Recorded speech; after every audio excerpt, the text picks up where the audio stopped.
All participants are muted, and they can unmute themselves.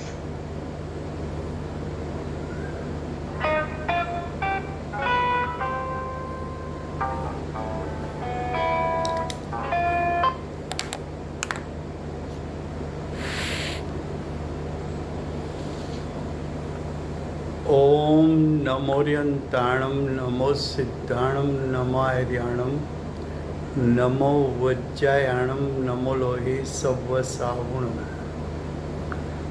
मंगलं भगवान् वीरो मंगलं गौतमो गणी मंगलं कुंदार्यो जैनधर्मोस्तु मंगलम। ओंकार बिंदु संयुक्तम नित्यं जायन्ति योगिनो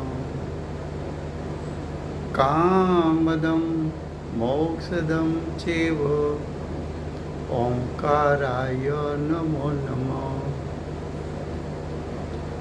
अहोपकार जिनवरनो कुंदनो ध्वनि दिव्यनो जेन कुंद ध्वनि आप्या अहो आ गुरु काहननो तुझ ज्ञान ध्यान नो रंग अमया दर्श रहो ओ शिव पद तक तुझ संग माता आतक।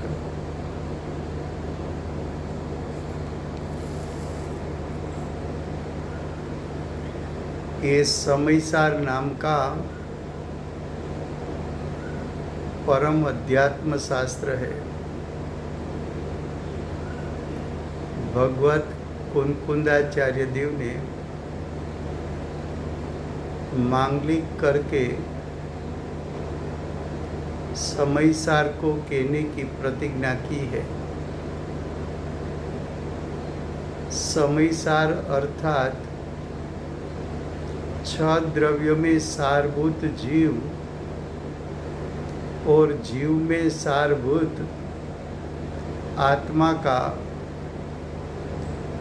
परिपूर्ण त्रिकाल शुद्ध स्वभाव, उसको आचार्य भगवान समयसार कहते हैं। समयसार दिखाने का प्रयोजन ये है कि समयसार स्वरूप शुद्धात्मा उसका लक्ष्य करने से जीव को मोक्ष मार्ग और उसका फल मोक्ष की प्राप्ति होती है। ऐसे समयसार शास्त्र में दूसरा अधिकार कर्ता कर्म अधिकार चलता है। कर्ता अज्ञानी है, अज्ञान उसका कर्म है। अज्ञानी करता है, मोह राग द्वेष उसका कर्म है। अज्ञानी करता है, पुण्य आश्रव पाप आश्रव उसका कर्म है।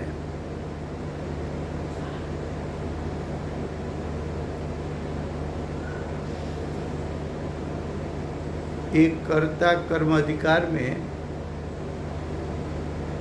हम 74 गाथा पे आए हैं, 74 गाथा। उसका हेडिंग है कि शिष्य ने प्रश्न किया। शिष्य ने प्रश्न ऐसा किया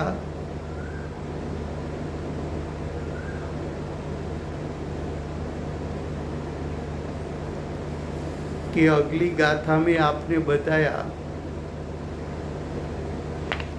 कि कौन सी विधि से आश्रव का निवर्तन होता है। तो आचार्य भगवान ने बताया कि आत्मा स्वभाव में लीन होने से आश्रव से निवृत्ति होती है। ये बात शिष्य की समझ में आ गई। इतना समझने के बाद शिष्य ने नया प्रश्न उपस्थित किया। शिष्य का अब प्रश्न ये है कि ज्ञान होता है और आश्रव की निवृत्ति होती है,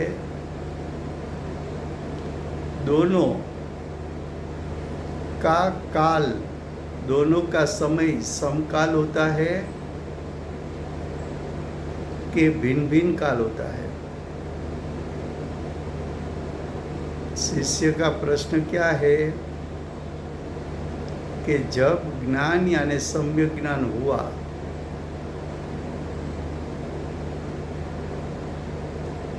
उसी समय यानी सम्यक ज्ञान जिस समय उत्पन्न हुआ, उसी समय आश्रव की निवृत्ति, आश्रव का त्याग होता है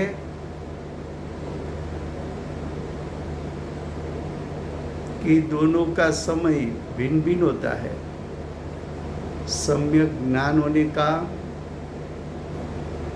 आत्म स्वभाव का ज्ञान होने का और आश्रव की निवृत्ति होने का काल समय भिन्न भिन्न है कि एक ही काल में, एक ही समय में दोनों होता है।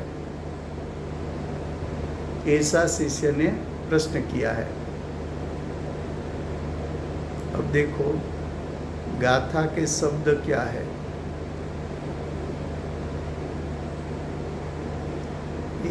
आ सर्व जीव निबद्ध अध्रुव शरणहीन अनित्य छे, ए दुख दुख फल जाणीने एनाथी जीव पाछो वळे।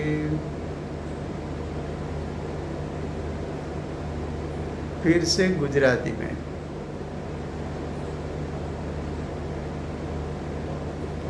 शिष्य ने આગલી ગાથામાં શિષ્યનો પ્રશ્ન હતો કે આશ્રવોની નિવૃત્તિ કયા પ્રકારથી, કઈ વિધિથી, કઈ રીતથી થાય છે? તો આચાર્ય ભગવંતે કહ્યું કે પુણ્ય આશ્રવ ને પાપ આશ્રવ બંને આત્મ સ્વભાવનું જ્ઞાન થતાં, એટલે કે સમ્યક જ્ઞાન થતાં આશ્રવોની નિવૃત્તિ થાય છે। આ વાત શિષ્યને બરોબર સમજાઈ ગઈ।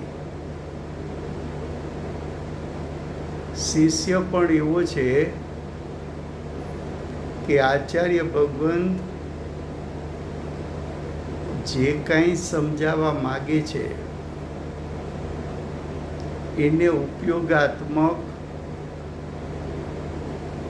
સમજીને આચાર્ય ભગવાન જે અપેક્ષાથી જે કહે છે તે અપેક્ષાથી તે કથનને સમજી લે છે।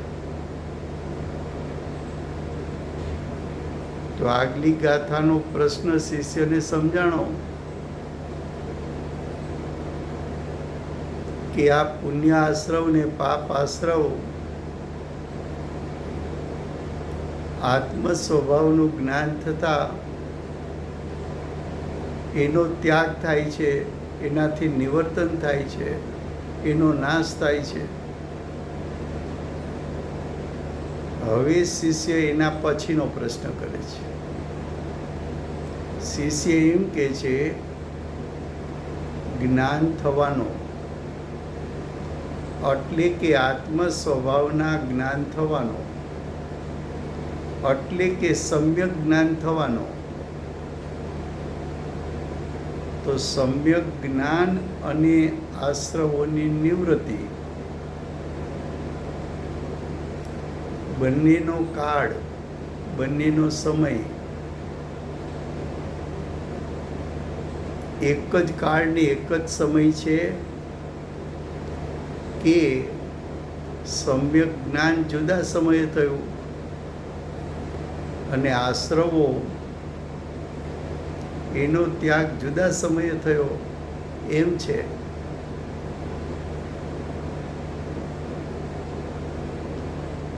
એનો ઉત્તર આપતી ગાથા આચાર્ય ભગવંતે એની રચના કરી. હવે એ ગાથાનો ગાથાર્થ આ આશ્રવો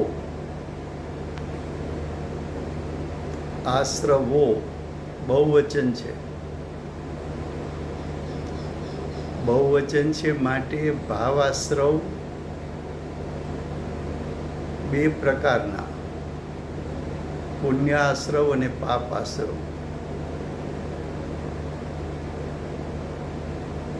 પુણ્યાશ્રવ અને પાપાશ્રવ.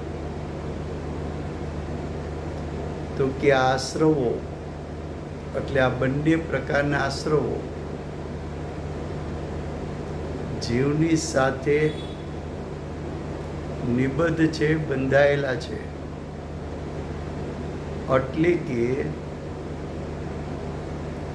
આત્માના પ્રદેશમાં, આત્માના ક્ષેત્રમાં, આત્માના સ્વક્ષેત્રમાં ઉત્પન્ન થયેલા છે.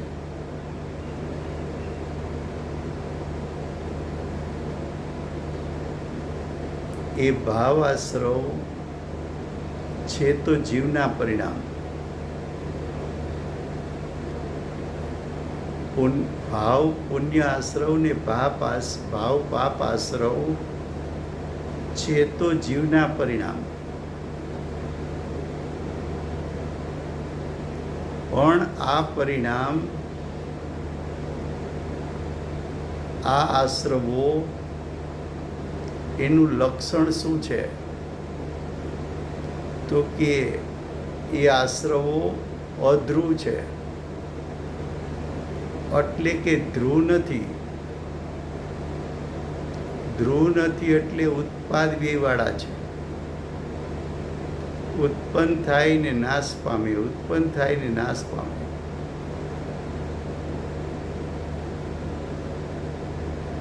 એક તરફ આત્માના લક્ષણો શું છે, બીજી તરફ આશ્રવોના લક્ષણ શું છે?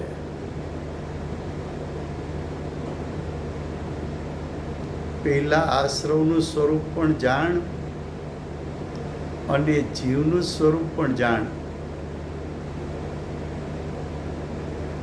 બંનેનું સ્વરૂપ કેમ જાણવું છે?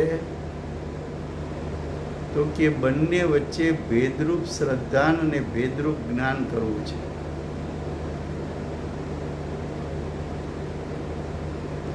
ભેદરૂપ શ્રદ્ધાન ને ભેદરૂપ જ્ઞાન થાય તો સમ્યક દર્શન, સમ્યક જ્ઞાન પ્રગટે.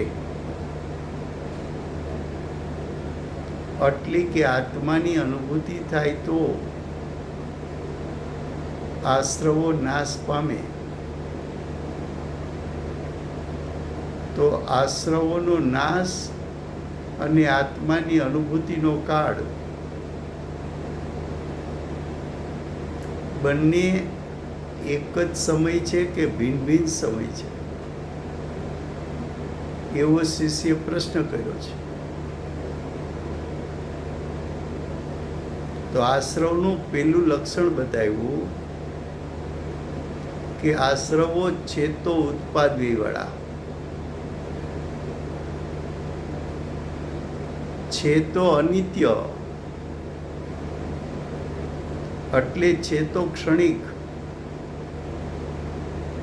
છે, તો એક સમય માટે ઉત્પન્ન થયેલા બીજા સમયે નવા ઉત્પન્ન થશે અજ્ઞાન દશામાં, ત્રીજા સમયે ફરી પાછા ઉત્પન્ન નવા થશે. તો આશ્રવો ઉત્પાદ વ્યય એનું લક્ષણ છે, ક્ષણિકપણું અનિત્યપણું એનું લક્ષણ છે, તેમજ અસરણ છે, એનું શરણ લઈ શકાતું નથી. શરણ કેમ લઈ શકાતું નથી? એનું ધ્યાન કેમ કરી શકાતું નથી? એનો આશ્રય કેમ કરી શકાતો નથી? એનું અવલંબન કેમ લઈ શકાતું નથી? તો કે ક્ષણિક છે, અનિત્ય છે. અનિત્યનું ધ્યાન કેમ કરવું? અનિત્યમાં સ્થિરતા કેમ કરવી? માટે આશ્રવો શરણભૂત નથી, આશ્રવો અશરણ છે. વળી તેવો, જો તેવો બહુવચન શબ્દ પ્રયોગ કર્યો છે. તેવો એટલે પુણ્ય આશ્રવો અને પાપ આશ્રવો અનંત પ્રકારના પુણ્ય આશ્રવો અને અનંત પ્રકારના પાપ આશ્રવો દુઃખરૂપ છે. એનું લક્ષણ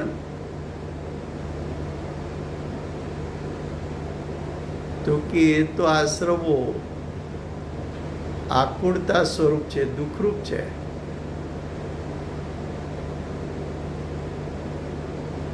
જીવની શાંતિને હણનારા છે, જીવની સુખ શાંતિનો નાશ કરનારા છે.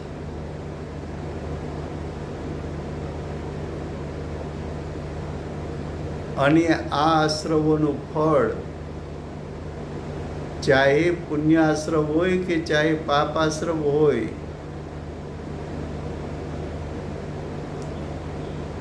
એનું ફળ દુઃખ, આકુળતા,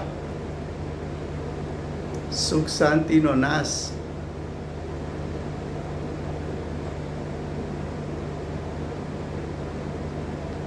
તો આશ્રવોનું ફળ દુઃખની પ્રાપ્તિ. આવા આશ્રવો આપણી અજ્ઞાન દશામાં અનાદિકાળથી પ્રત્યેક સમયે ઉત્પન્ન થાય છે.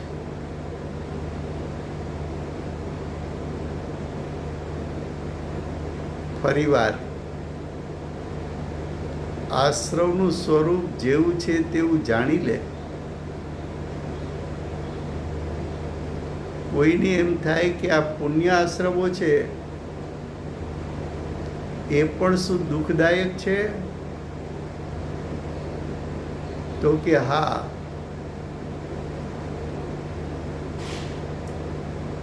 પુણ્ય હોય, પુણ્ય એનું 12માં ફળ આવે. કરોડ, 2 કરોડ, 5 કરોડ રૂપિયા 12માં આવે. એ પુણ્યનું ફળ બાહ્ય સંયોગમાં જે રૂપિયા આવ્યા, તો એ પુણ્યના ફળમાં ધન આવ્યું, તો એનાથી ધનની તૃષ્ણા વધે છે. અને ધનની તૃષ્ણા વધવી એ તૃષ્ણા આકુળતાનું કારણ, દુઃખનું કારણ છે.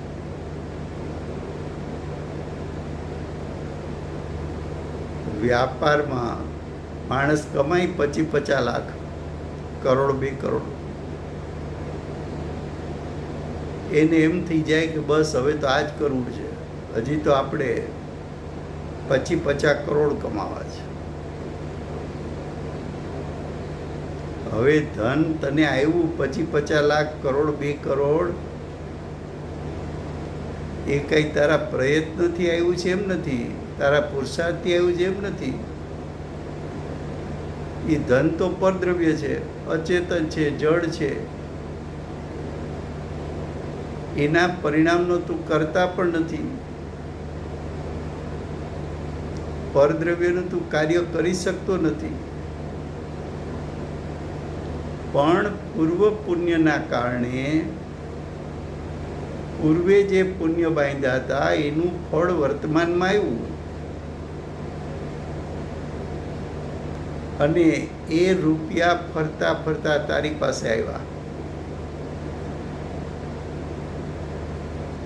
એમાં તે અહમ બુદ્ધિ કરી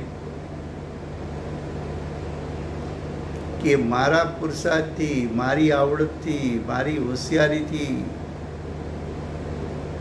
આ ધન આવ્યું, અને હવે એની વધારે તૃષ્ણા જાગી કે આવું ફરી વાર કરીશ તો મને વધુ ને વધુ ધન આવશે. એ તૃષ્ણાના જે વિકલ્પો કર્યા એ પણ આકુળતામય. ઈચ્છા મુજબ ધન ના આવે તો આકુળ વ્યાકુળ થાય. એ ભાવાશ્રવો, ભાવ પુણ્ય આશ્રવો, એના ફળમાં મળેલો સંયોગ, અને એ સંયોગ આવતા એની વિશેષ ને વિશેષ તૃષ્ણા થવી, એ આકુળતામય પરિણામ છે, દુઃખમય પરિણામ છે. આત્માની સુખ શાંતિના ઘાતક છે. શું કહે છે કે આશ્રવનું સ્વરૂપ પેલા આચાર્ય ભગવાન બતાવે છે કે આશ્રવો કેવા છે? જીવની સાથે જોડાયેલા, જીવની સત્તામાં ઉત્પન્ન થતા, પણ એ આશ્રવો છે ક્ષણિક, છે ઉત્પાદવીવાળા, છે અનિત્ય, નિત્ય ટકી શકતા નથી.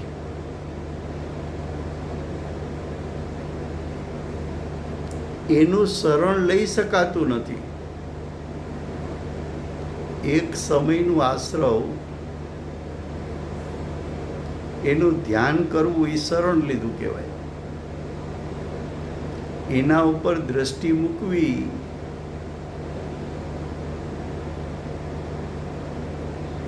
પણ ત્રિકાળ વસ્તુ હોય તો ત્યાં સ્થિર થઈ શકાય. પણ જે ક્ષણિક છે, પલટતી છે, વિકારી છે, ભેદરૂપ છે, અંશરૂપ છે, એનું તું ધ્યાન કેમ કર? એનું શરણ કેમ લેવાય? તો કે છે અશરણ છે. વળી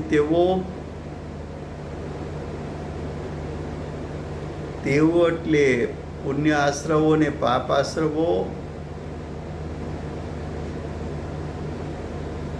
દુઃખરૂપ તારી સત્તામાં અસંખ્યાત પ્રદેશેથી ઉત્પન્ન થાય, અને એ આશ્રવોનું વેદન તને દુઃખદાયક છે.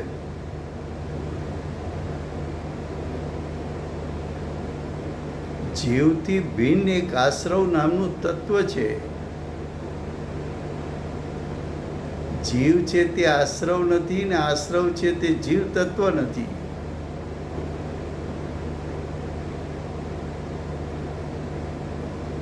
તો કે આશ્રવ તત્વ દુઃખરૂપ,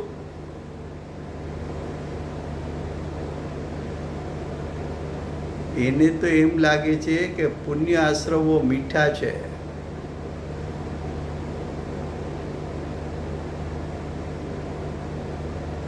એને એમ લાગે છે કે પુણ્યનું ફળ સુખ શાંતિ છે.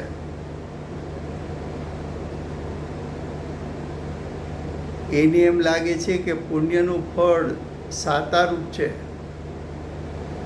એ તારો વિપરીત અભિપ્રાય છે. એવું માનવું એને કારણે તો મિથ્યાત્વ તારું દ્રઢ થાય છે. મિથ્યાત્વ એટલે મોટામાં મોટું પાપ તું બાંધે છે. એ મિથ્યાત્વ તારું અનંત સંસારનું કારણ છે, ચાર ગતિમાં રખડાવનાર છે. પેલા આશ્રવના સ્વરૂપને જાણ. આશ્રવનું સ્વરૂપ જાણીશ નહીં તો છોડીશ કેમ? આશ્રવ અમૃત છે કે ઝેર છે? આશ્રવ ઉપાદેય છે કે હેય છે? આશ્રવ રૂપે પરિણમવા જેવું છે કે એનો ત્યાગ કરવા જેવો છે? આશ્રવો હિતકારી છે કે અહિતકારી છે?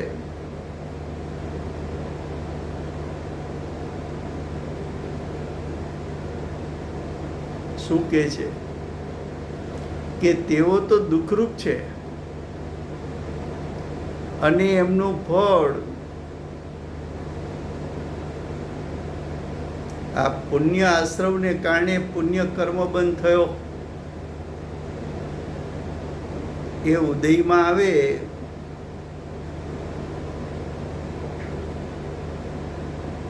એ વાત પેલા નથી કરવી. જે સમયે તે પુણ્ય કે પાપ આશ્રવ ઉત્પન્ન કર્યા એ પરિણામ જે વર્તમાનમાં તારી પર્યાયમાં ઉત્પન્ન થયા એ ઉત્પન્ન થયેલા પરિણામ જ આકુળતાનું કારણ, દુઃખનું કારણ. એનું વેદન દુઃખરૂપ.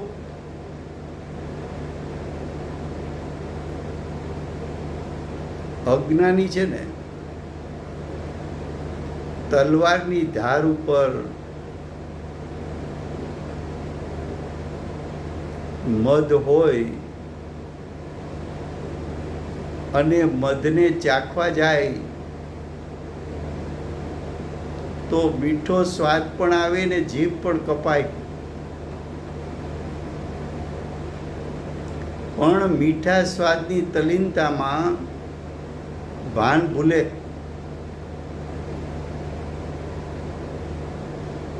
એ પુણ્ય આશ્રવની મીઠાશમાં ભાન ભૂલે. એ પુણ્ય આશ્રવે તો તારા અતિન્દ્રિય જ્ઞાન અને અતિન્દ્રિય સુખ એનો નાશ કર્યો છે.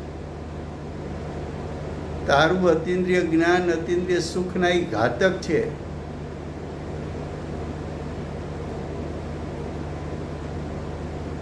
શું કે છે? એ દુઃખરૂપ છે. દુઃખ જ જેમનું ફળ છે. અનંત પ્રકારના પુણ્ય આશ્રવ, અનંત પ્રકારના પાપ આશ્રવ, પ્રત્યેક પુણ્ય આશ્રવ ને પ્રત્યેક પાપ આશ્રવ એનું ફળ દુઃખમય છે.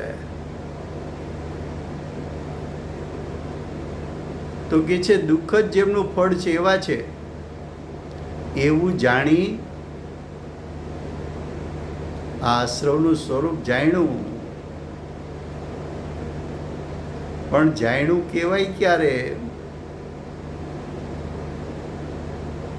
પૂર્વે એક વખત દ્રષ્ટાંત આપ્યો તો ફરીવાર. એક ઝેર છે ને એક અમૃત છે. એ ઝેરને જાણ્યું ક્યારે કહેવાય? આ ઝેર છે એમ જાણીએ ને પાછો પી જાય છે તો એને જાણ્યું કહેવાય. આ અમૃત છે એમ જાણે પણ એને પીવે નહીં તો એને જાણ્યું કહેવાય. ઝેર અને અમૃતને જાણીને બંનેને ભેગા કરીને પી જાય તો એ જાણ્યું કહેવાય.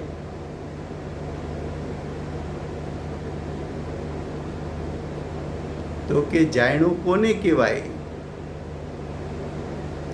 તો કે ઝેરને ઝેર તરીકે જાણે અમૃતને અમૃત તરીકે જાણે, ઝેરનું લક્ષ છોડી દે,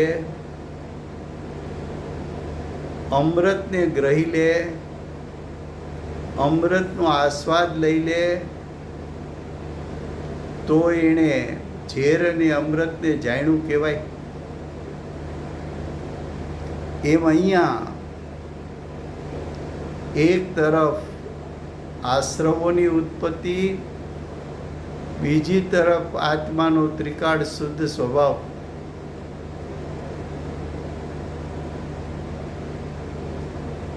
આશ્રવો તો અધ્રુવ છે, આત્મ સ્વભાવ તો ધ્રુવ છે. આશ્રવો તો અનિત્ય છે, ક્ષણિક છે, એક સમયના છે. આત્મ સ્વભાવ તો નિત્ય છે, ત્રિકાળ છે. આશ્રવો તો ક્ષણિક હોવાથી, ભેદરૂપ હોવાથી, વિકારી હોવાથી એ સરળને યોગ્ય નથી. આત્મ સ્વભાવ તો ત્રિકાળ હોવાથી અને જ્ઞાન અને સુખ સ્વભાવી હોવાથી એ શરણભૂત તત્વ છે.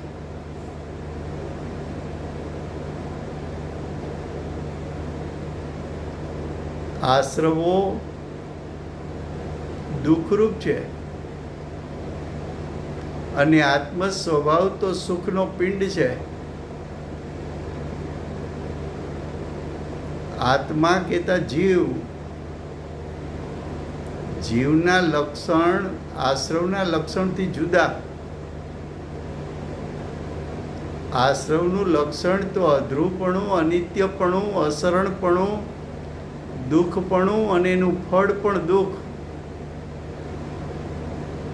એની સામે આત્મ સ્વભાવ ધ્રુવ છે, નિત્ય છે, શરણભૂત છે, સુખ સ્વભાવી છે અને એમાંથી સાદી અનંતકાળ પરિપૂર્ણ સુખની પ્રગટતા થાય અને એનો આસ્વાદ માણી શકાય, એવો ઈ તારો આત્મ સ્વભાવ છે.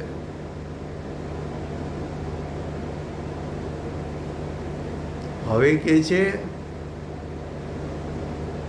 એવું જાણીને. કોણે જાણ્યું? જ્ઞાનીએ. જાણ્યું ક્યારે કહેવાય?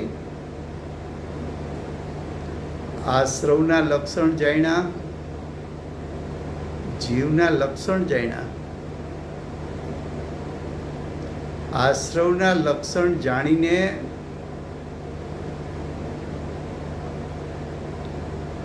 આશ્રવનું લક્ષ છોડ્યું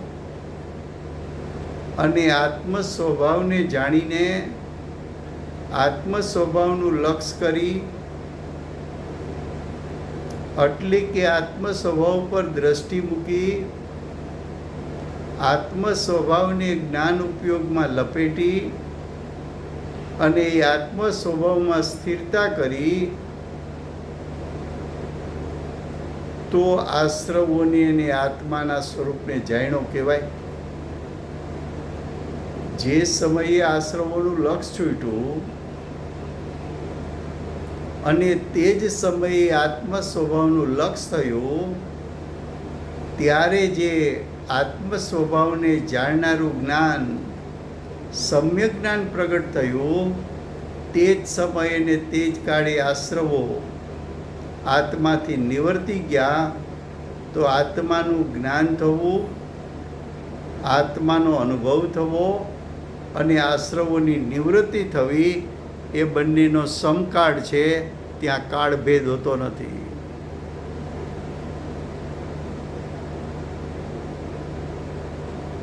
फिर से हिंदी में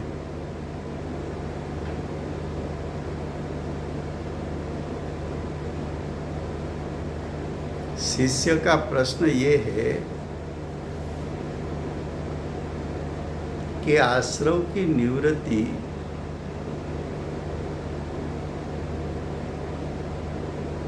और आत्म स्वभाव का ज्ञान दोनों का समकाल है के भिन्न भिन्न काल हैं।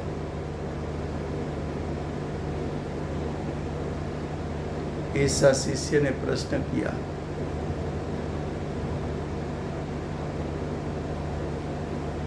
तो आचार्य भगवान जीव और आश्रव दोनों के बीच में भेदरूप श्रद्धा और ज्ञान कराना चाहते हैं। जब भेदरूप श्रद्धा और ज्ञान होता है तो भेदरूप श्रद्धा ज्ञान का काल और आश्रव की निवृत्ति का काल दोनों समकाल है। क्यों कि जब आत्मा का श्रद्धा और ज्ञान होता है तब आश्रव की उत्पत्ति नहीं होती। पहले आश्रव उत्पन्न हुए बाद में निवृत्त हुए, ऐसा नहीं है।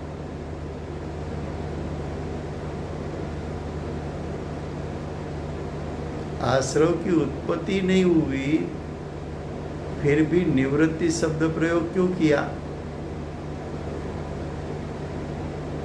तो कि निवृत्ति शब्द प्रयोग इसलिए किया कि पूर्व की पर्यायों में आश्रव की उत्पत्ति थी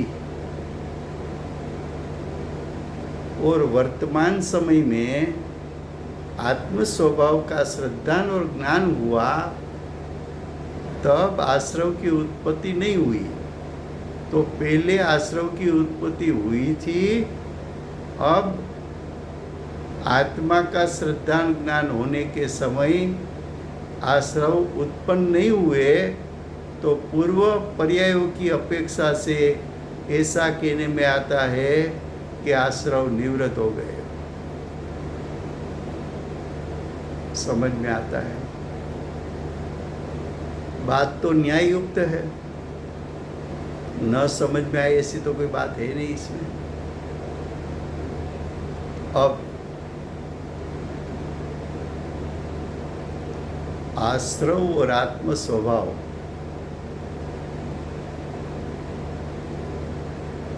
दोनों का ज्ञान या तो दोनों का श्रद्धान करने के लिए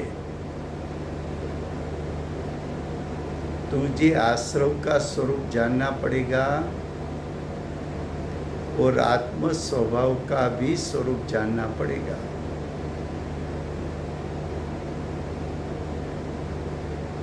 आत्मा का जो स्वभाव है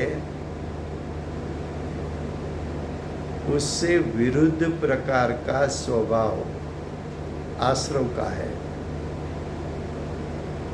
या तो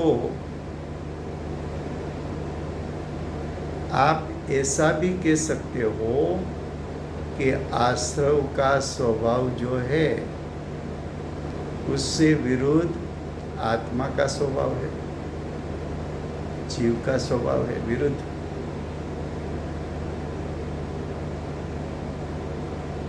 तो प्रथम आचार्य भगवान आश्रव का स्वरूप जो दिखाते हैं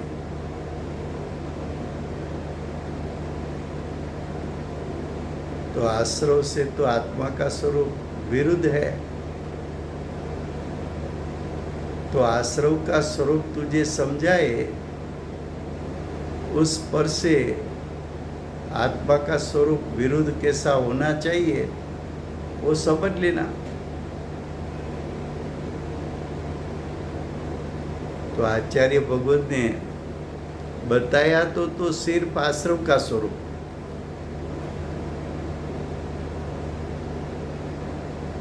लेकिन आश्रव से आत्मा का स्वरूप, आत्म स्वभाव का स्वरूप विरुद्ध है। तो आश्रव का स्वरूप आचार्य भगवान ने कैसा बताया? तो देखो उसका गाथार्थ। ये आश्रवो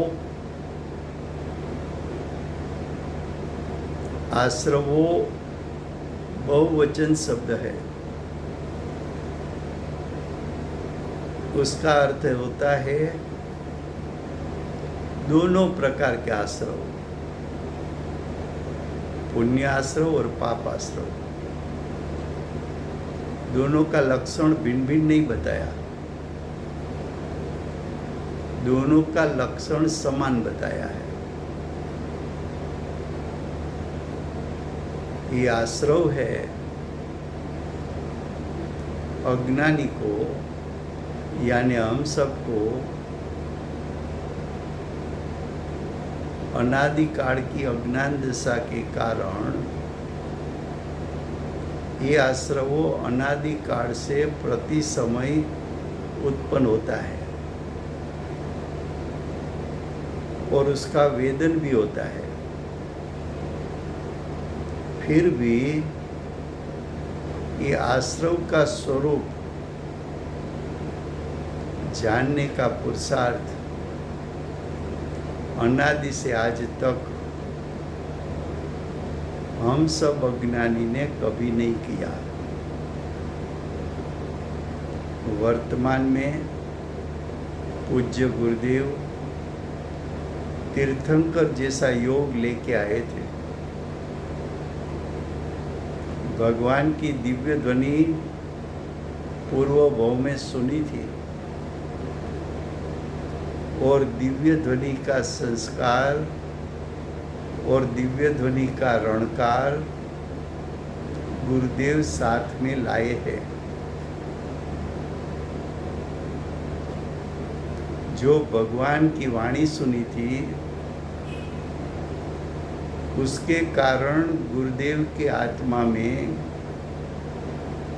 जो संस्कार थे वो संस्कार गुरुदेव साथ में लाए हैं।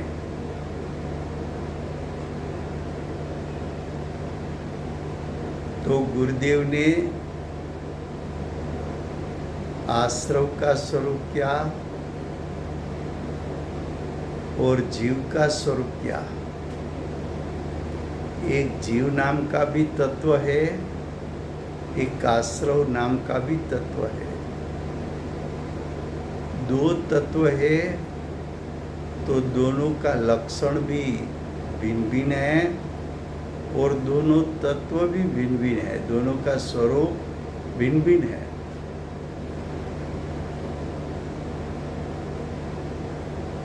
तो गाथार्थ में कहा कि ये आश्रवो जीव के साथ निबद्ध है।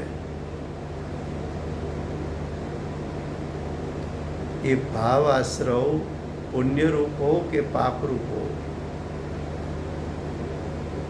उसकी उत्पत्ति जीव की सत्ता में होती है।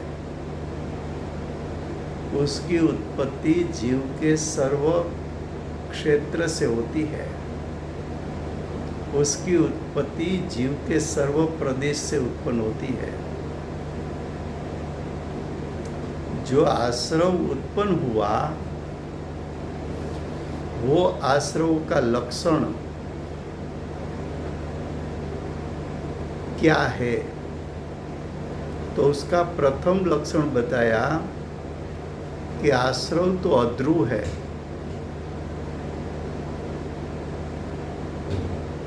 यानी आश्रव उत्पाद व्यय वाले हैं। उसकी उत्पत्ति एक समय के लिए होती है, दूसरे समय उसका व्यय हो जाता है, इसलिए वो अध्रुव है। आश्रवो स्थिर तत्व नहीं है, पलटता हुआ तत्व है, अध्रुव है। दूसरा लक्षण बताया कि आश्रव अनित्य है। आश्रव का काल एक समय,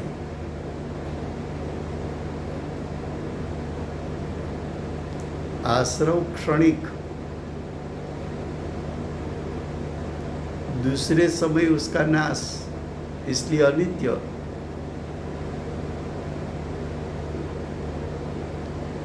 अज्ञान दशा में अनादिकाल से अज्ञानियों को प्रति समय नया नया आश्रव उत्पन्न होता है। प्रति समय उत्पन्न हुए आश्रवों उत्पाद भी वाले हैं और अनित्य भी है, क्षणिक भी है।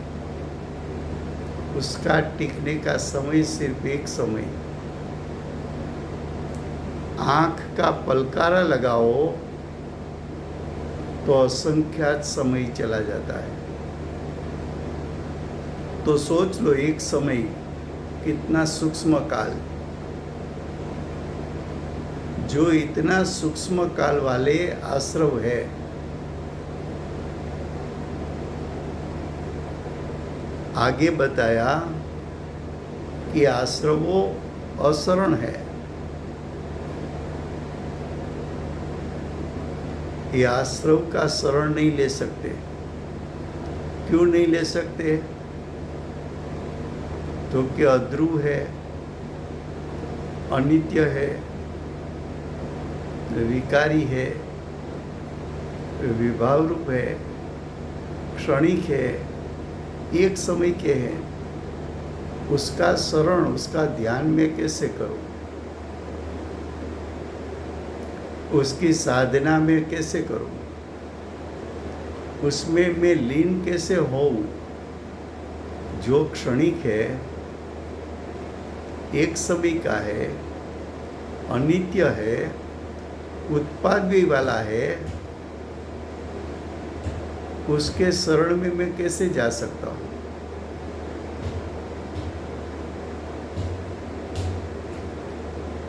तो पहले बात बताई, आश्रव जीव के साथ निबद्ध है, आश्रवों अध्रुव है, आश्रवों अनित्य है, आश्रवों असरण है। अब आगे, वो दुख रूप है। बहुवचन शब्द प्रयोग किया।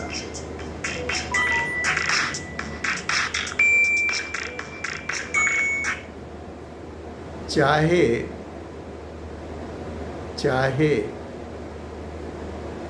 पुण्य आश्रव हो कि पाप आश्रव हो,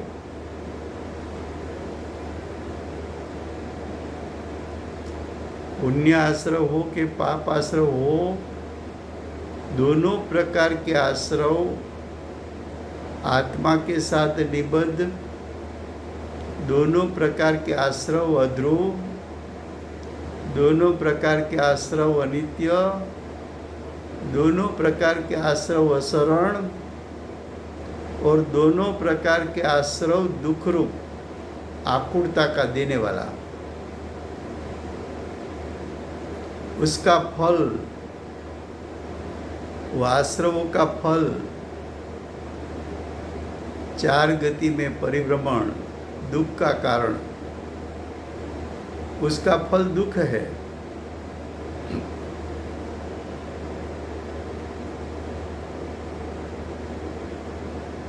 ये आश्रव का लक्षण बताया।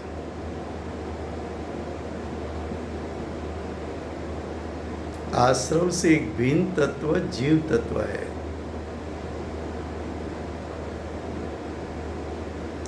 आश्रव के लक्षण से जीव का लक्षण, जीव तत्व का लक्षण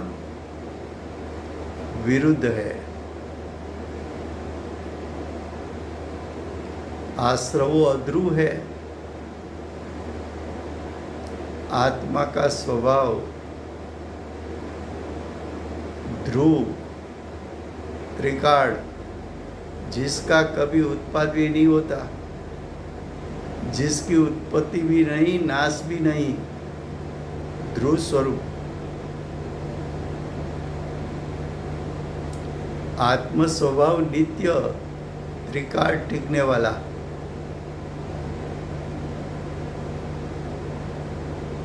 आत्म स्वभाव शरणभूत। शरणभूत क्यों है? तो कि आत्म स्वभाव शुद्ध है, ध्रुव है, नित्य है। पूर्व गाथा में कह गए ने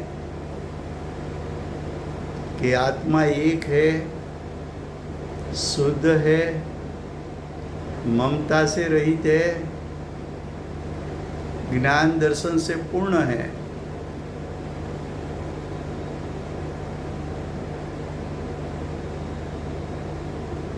चौदहवीं गाथा में बताया था आत्मा का स्वभाव। 5 विशेषण बता के बताया था।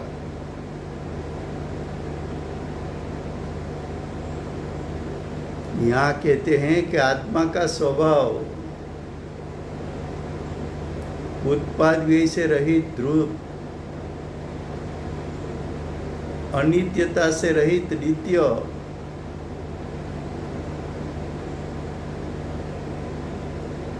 जो त्रिकाल है, जो शुद्ध है, जो परिपूर्ण है,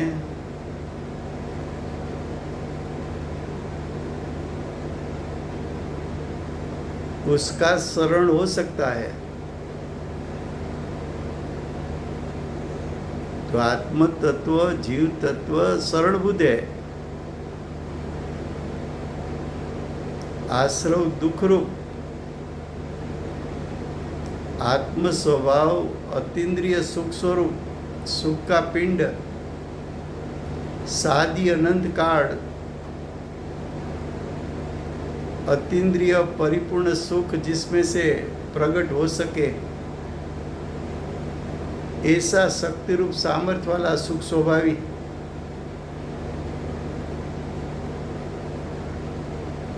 आत्म स्वभाव सुख स्वभावी होने के कारण वो परिपूर्ण सुख का दातार है।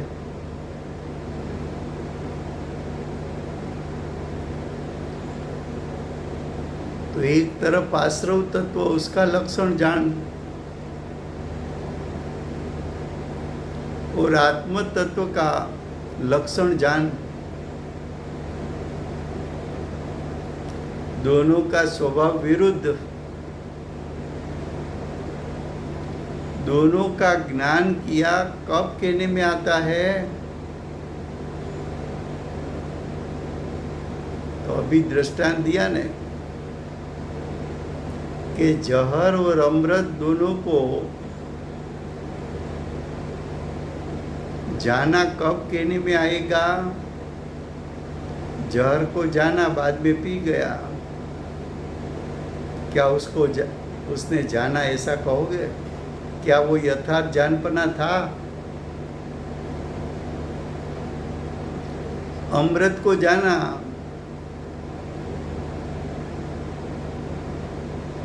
यथार्थपणे नहीं जाना तो छोड़ दिया।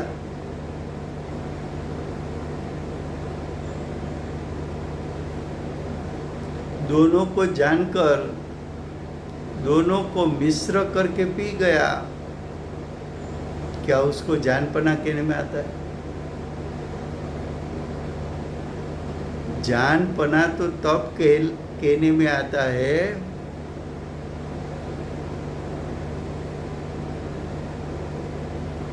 कि जहर को जानकर छोड़ दे, अमृत को अमृत स्वरूप जानकर ग्रहण कर ले,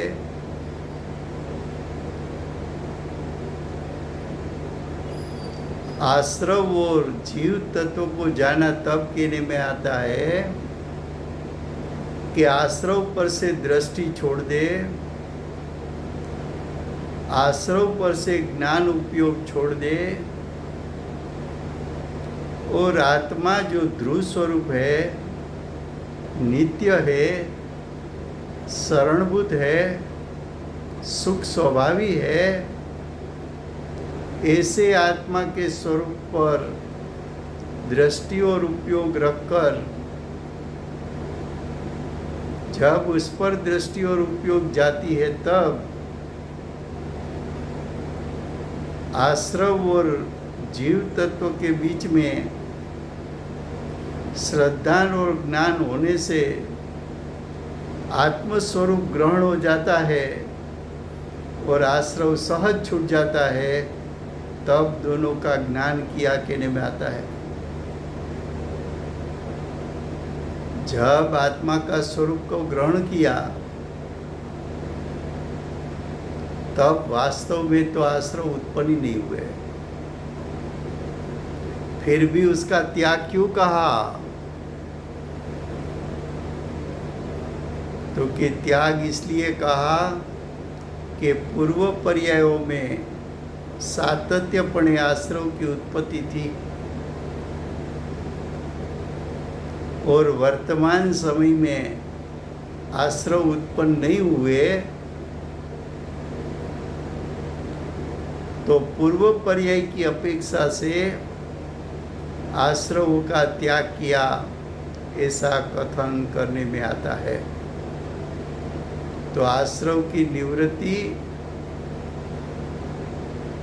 और आत्म स्वभाव का श्रद्धा ज्ञान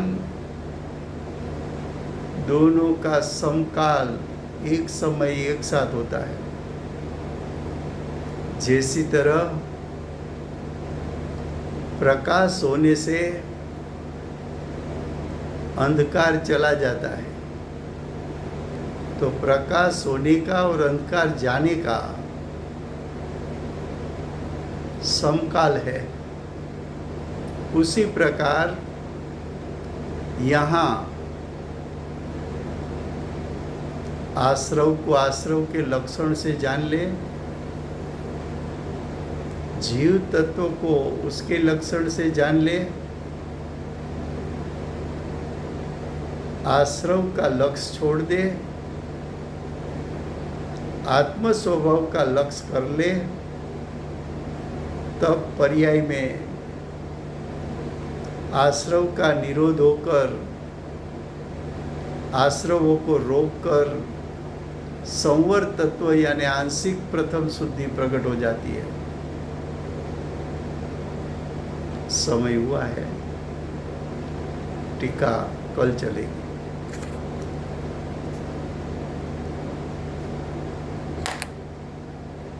वर्तमान 24 आखरी तीर्थंकर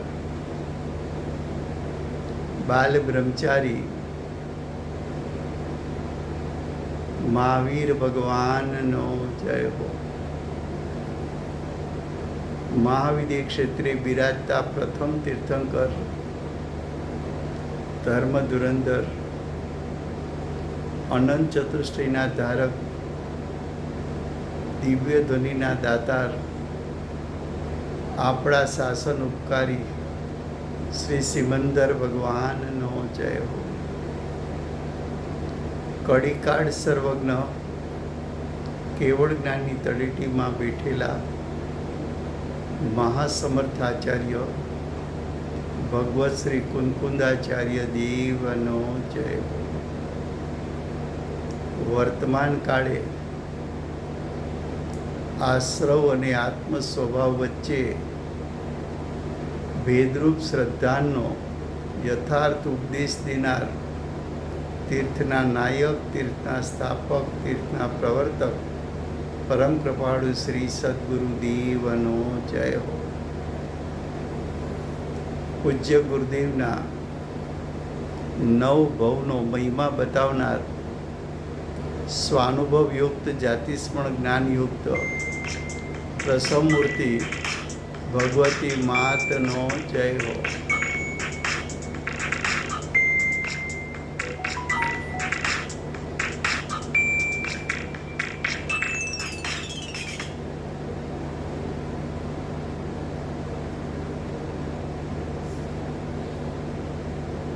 સમ્યક દર્શનની પ્રાપ્તિમાં નિમિત્તરૂપ અષ્ટજીનવાણી માતનો જય હો।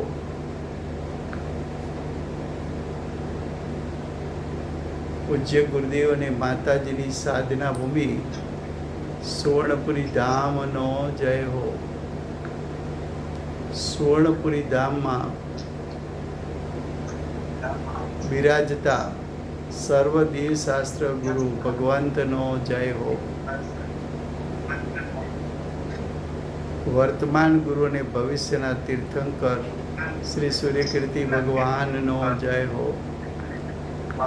સૂર્યકીર્તિ ભગવાનના સંવત્સરના મુખ્ય ગણધર દેવેન્દ્ર કીર્તિનાથ ભગવાનનો જય હો. પરમ દિગંબર જૈન ધર્મનો જય હો.